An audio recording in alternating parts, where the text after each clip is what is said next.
In the weeks since Elon Musk acquired Twitter, the modern-day town square has been shaken to its core. Will the bluebird find happiness when the dust settles? Here's Luke Burbank.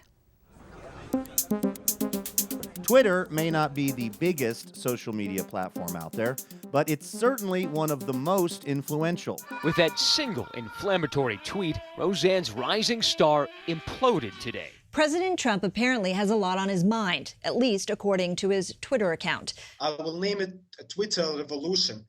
Because what happens on Twitter doesn't just stay on Twitter, which might be why this guy, the world's richest man, Elon Musk, is such a fan. There was an old thing, I like the shavers, so Victor Kiam, do you remember that? Yeah, I bought the company. I bought the company. So impressed, I bought the company.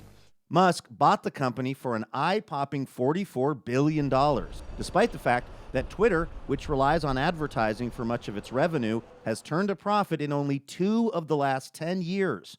Since his takeover, Musk has fired or accepted resignations from about 2/3 of Twitter's staff. If you looked at it as a business, you'd have to say, no, stay away from this. But it's sort of like buying a yacht or a baseball team for a rich person, and this is interesting to him. Kara Swisher is a tech journalist and podcast host who's known Musk for over 20 years and has interviewed him extensively. Lately, though, he hasn't been such a fan of her coverage of him. He thinks he can reform it. Since buying the company, Musk, a self-proclaimed free speech absolutist, has invited back some users who'd previously been banned or otherwise restricted. He's fired employees who've tweeted criticisms of him, and he posted and then deleted what one commentator called the most expensive tweet ever, a conspiracy theory about Nancy Pelosi's husband. Expensive because there's speculation that that tweet, and many others from Musk, have caused advertisers to flee Twitter in droves. Now he's antagonizing advertisers and calling them woke. Advertisers will advertise on Satan Inc. if it'll sell a Fitbit. I mean, honestly. A documented rise in hate speech since Musk's takeover came to a head this past week after the rapper, formerly known as Kanye West, tweeted a photo of a swastika, prompting Musk to suspend his account. Anything that's more moderated, and I'm using the word moderated, not censored, tends to do better with users, with advertisers, with the entire experience. But Musk thinks Twitter's prior management unfairly stifled conservative speech. On Friday, when reporter Matt Taibbi tweeted a trove of internal emails purporting to prove Twitter's liberal bias, Musk retweeted the thread approvingly. In the days before the 2020 election, Twitter made the decision to not allow people to post the New York Post story about Hunter Biden's laptop until they could try to figure out whether or not that was part of a government influence campaign. Alex Stamos is the former chief security officer at Facebook and says the Russian hacking of Democratic National Committee emails in 2016 made Twitter wary of foreign influence campaigns. And then they decided, since it was going to get covered, that they should allow it to be posted. So they did make a mistake, but the idea that it affected the election is just ludicrous. For some, Twitter's suppression of that article became a First Amendment issue, but Kara Swisher thinks that misses the point. It's gotten sucked up into a free speech conversation or a First Amendment conversation, largely by people who've never read the First Amendment, because it's about government shall make no law. That's all it says, folks. And so companies certainly can, and they certainly do. And speech on Twitter can have real-world implications. For years, Twitter's blue check marks have verified that a user is who they say they are. But when Musk started selling the check marks without actual verification, a slew of imposter accounts sprang up, like this one posing as Eli Lilly, tweeting out, "Insulin is free now," causing the pharmaceutical company's stock price to tumble. In fact, due to security concerns, CBS News briefly paused its Twitter use 2 weeks ago. He said that he wanted to experiment with long-form content longer than just a tweet. That was already launched and was available on the platform, and he fired the team that had developed it and launched it.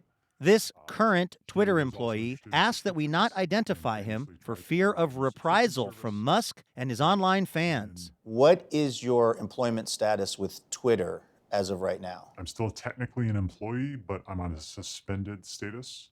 until January 4th, when they will put us on severance if we sign a severance agreement. Like many, this unnamed, soon-to-be ex-employee believes Musk is trying to reduce what he owes former Twitter staff in terms of severance and stock options. To be clear, Elon Musk bought the company. He can make any business decision he wants to make. It's the nature in which we were let go, and potentially even ways that broke employment law. And it's the hostile and almost cruel manner in which we've been let go in terms of no communication, no direction. In response to a proposed class action lawsuit brought by its employees, Twitter has said in court that allegations it broke U.S. employment law are baseless. He's actually a really bad manager, and that's kind of shocking to me how bad he is at the human management side of this. The odds of them being able to execute well over this next year, I think, are very long unless he decides to bring in a CEO to calm things down. And it's clear that's what he's going to have to do at Twitter if they're going to try to stabilize and stop the bleeding of all of this talent that they need to be able to execute. We reached out to Musk, but did not receive a reply. How does he strike you as a person? Oh, it depends on what day. I sometimes think of Silicon Valley as a lot of smart people working on stupid things, and Elon was working on smart things. Things like Tesla and SpaceX, Musk's companies that have arguably revolutionized life on this planet. We have over 150 computers in this room.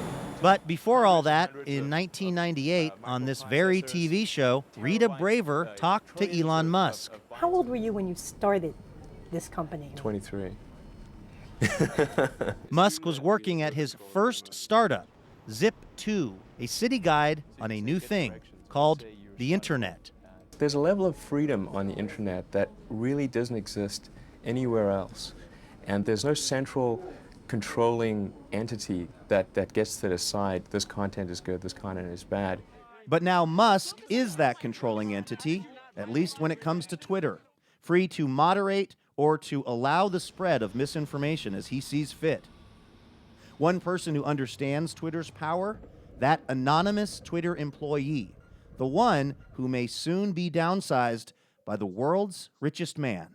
Whether it's local to national politics, whether it's the conversation around important cultural events or cultural issues, whether people use Twitter or not, their lives are shaped by what happens on Twitter.